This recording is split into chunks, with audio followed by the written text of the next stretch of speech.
Olá pessoal, sejam bem-vindos ao nosso canal Ler e Conhecer e dando continuidade à nossa 11ª lição do treinamento de Napoleão Hill. Vamos falar hoje de como pensar com exatidão, Duda. Exatidão? Como assim? Explica pra gente. Mas antes de você explicar, dá uma moralzinha pra esse canal! Já? Deixe seu likinho, ative os sininhos das notificações e se inscreva! Se inscreve no canal e lembra de ativar o sino, o balango, senão vocês não receberão as notificações dos próximos vídeos. Ding, ding, ding, ding, ativa o sininho do canal! E deixe seus comentários. E também Feliz Natal! Feliz Natal! Já a gente tá até preparada para o Natal. O Ler e Conhecer já tem até uma árvore de Natal. Gente, o que seria pensar com exatidão? Duda, essa é uma lição muito importante porque envolve praticamente o nosso curso inteiro. As outras lições estão contidas nessa. Para pensar com exatidão, precisaremos delas. Então, já convido vocês para assistir todo o treinamento, porque esse treinamento de Napoleão Hill é fantástico. Mamãe, olha, eu acho que eu vou explicar um pouquinho de exatidão primeiro, depois você continua, tá bom? Tudo bem, me diz aí, Duda, o que é pensar com exatidão para você? Pensar com exatidão, tipo assim, a gente tem que ter, para acreditar numa coisa, como a Covid, vamos dizer, 300 pessoas morreram. Aí, a gente tem que ver os fatos para saber se é real ou se não é real. Como no interrogatório. Interrogatório de um juiz. Interrogatório de um juiz. De um juiz, ele precisa dos fatos. Para comprovar. Então, quando a gente vê uma notícia, a gente também precisa comprovar. Comprovar com fatos e testemunhas. Pensar com exatidão, Duda, envolve dois princípios, certo? Um deles você falou sobre fatos. Então, primeiro você precisa saber separar os fatos das informações. Por quê? Porque fato é comprovado. Então, é que isso aqui é um fato que está comprovado. E uma informação foi algo que foi dito e que não está comprovado. Um fato é como uma pista de um mistério. Não, um fato, Duda, ele é, vamos dizer assim, documentado ou visto por alguém, foi filmado, você tem provas, é fato. Contra fato não há argumentos. Primeiro, tem que ter o fato das informações, separar os dois. Segundo, você vai separar os fatos importantes dos não importantes. Você sabia que existem fatos que não são importantes? Por isso que a gente precisa separar. E aí vamos começar a entender o que significa isso dentro da vida profissional. você sabia como funciona no mundo profissional? Sim. E você já trabalha, Duda? Não, mas eu sei como funciona. E como é você separar os fatos importantes dos não importantes?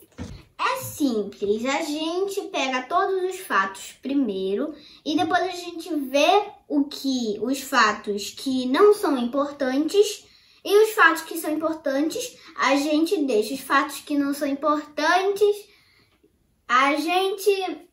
você entendeu? Nós deixamos de lado. Vamos explicar isso melhor. Através desses fatos que a gente vai separar, a gente vai poder se movimentar. É como a gente criar uma alavanca para a gente se mover, certo? E aí, o que acontece? A gente vai conseguir entender como funciona melhor algumas coisas e seguir em frente. Eu vou citar um exemplo. Se eu vou levar informação para o chefe, eu vou levar aquilo que é importante. Então, tem informações que não são importantes. E o que não é importante, nós descartamos. Uma outra observação são fatos que acontecem que só geram problemas, né? Fatos desagradáveis. E aí a gente também descarta, porque a gente precisa viver olhando para frente, mas sem olhar a vida do outro. A gente também vai falar um pouquinho melhor mais lá na frente. As pessoas, Duda, que criam um hábito de pensar nos fatos importantes e seguir com esses fatos, ela vai criando força. Porque ela vai dando importância àquilo que tem importância. Ela vai criando muita força, igual o ferreiro. Igual a menina que faz massagem modeladora. Ela tem uma força na mão, que eu vou dizer, parece um rolo compressor. E também igual ao ferreiro. Que ele exercita, ele vai criando força. Tem uma coisa, Duda, é o seguinte. As pessoas que não têm convicção e que não sabem de fato do que acontece, que não estudam, que não pensam com exatidão, elas tendem a dizer assim, eu vi nos jornais, eu acho que alguém disse, mas ela não sabe ter opinião própria. Então, quando a gente tem certeza do que a gente está falando, porque a gente estudou, como a gente está nesse treinamento, mas a gente estudou antes, claro que a gente estudou. Pensar com exatidão é você ter o conhecimento, saber daquilo que você está falando. E não apenas a gente acreditar naquilo que as pessoas estão dizendo. Mamãe, eu tenho uma pergunta. Pergunta, Duda. O que os internautas vão adorar. O que é a convicção? Convicção é você ter a certeza de algo. Pensar com certeza. Eu vou dar outro exemplo de pensar como... Exatidão. Pensar com... Exatidão. Então, outro exemplo. Unicórnio, ele não existe. O unicórnio da minha camisa não existe. Só na minha camisa. O unicórnio, como eu sei, como eu tenho certeza que ele não existe? O primeiro, porque as fotos que tiram, que mostram fotos de unicórnio, não são reais. São fotos de cavalos, só que foram editados. Eu não sei como foram editados, mas eu sei que foram editados para formar um unicórnio. Exatamente, Duda. Ou um pégaso. Segundo, alguém por acaso já viu? Alguém que tá aí já viu? Não, ninguém nunca viu um unicórnio. Então eles não... Pode ser raro? Não, porque ele não existe. Terceiro de tudo. Antes de tudo, terceiro, o último. São criaturas mágicas, todos dizem que ele tem só um chifre, certo? E nesses chifres, eles vão sobre as coelhos, soltam fundo de algodão doce. Ai, meu Deus.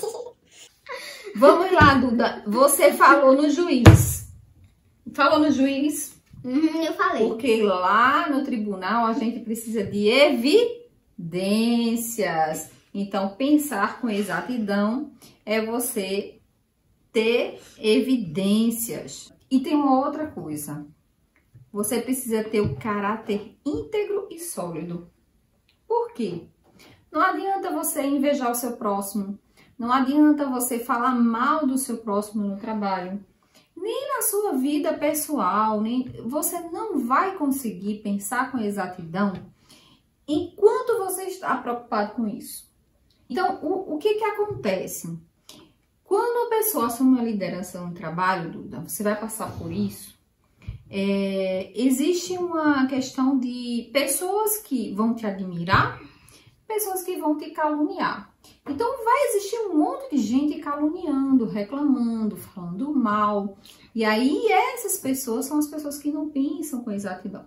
Mas você que foi trabalhar tem uma confiança em si próprio, que a gente falou em confiança em si mesmo. E quando a gente tem essa confiança em si mesmo, a gente vai para o trabalho sabendo o resultado que a gente vai dar, independente do que as outras pessoas vão pensar.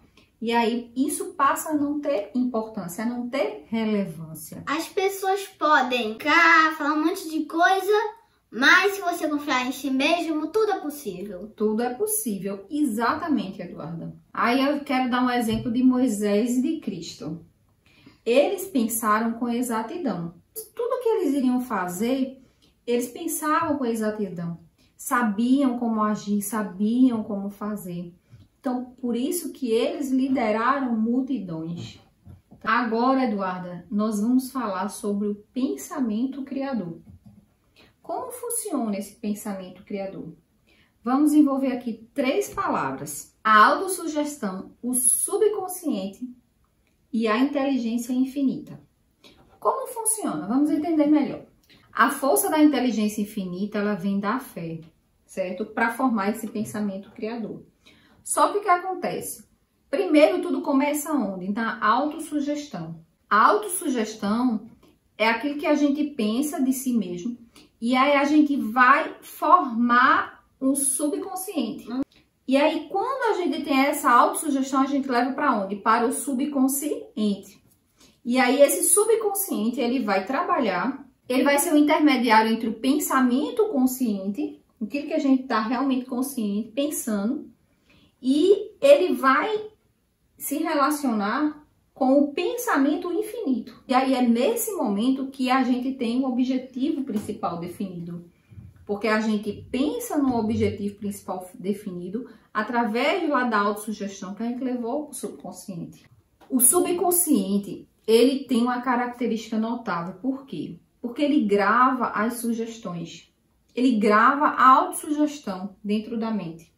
Então, ele está lá gravando tudo. E aí, ele invoca essa inteligência infinita para a tradução da sua forma física.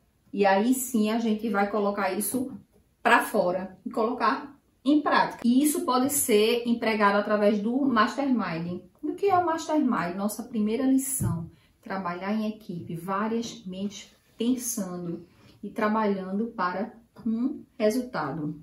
Agora, para ficar mais claro, a gente vai falar sobre o filme, certo? Uma fotografia. O que acontece? O subconsciente, ele registra tudo, ele está gravando tudo, certo? Aí a consciência permite que a gente possa separar o que é bom do que é ruim. Aquilo que está gravado, aquilo que é bom. Aí as lentes são como a autossugestão. É o meio que vai levar até a imagem que está sendo projetada. E a inteligência infinita é aquilo que o indivíduo desenvolveu, projetou e agora está colocando em prática. Então, depois que o retrato é gravado, ele se sensibiliza e apresenta o resultado. Não é assim que funciona no filme, na fotografia? Da mesma forma, é o pensamento infinito. Não espere que a inteligência infinita leve ao objetivo principal definido, porque é o oposto. Primeiro se define o objetivo para poder entender e ter a inteligência infinita. E a lição 8, que fala sobre o autocontrole, ele nos prepara para isso, para termos controle de nós mesmos e aprendermos a separar o que é bom do que é ruim, não se exaltar por qualquer motivo, saber pensar com exatidão para usar aquilo que é bom ao nosso favor e passar a não usar aquilo que é ruim, passar a realmente usar os fatos bons ao nosso favor. Lembramos que a nossa riqueza não é pelo que temos, e sim pelo que somos. Para aprender a pensar com exatidão, o que é preciso? Primeiro, Eduarda, a mente pode ser controlada e dirigida.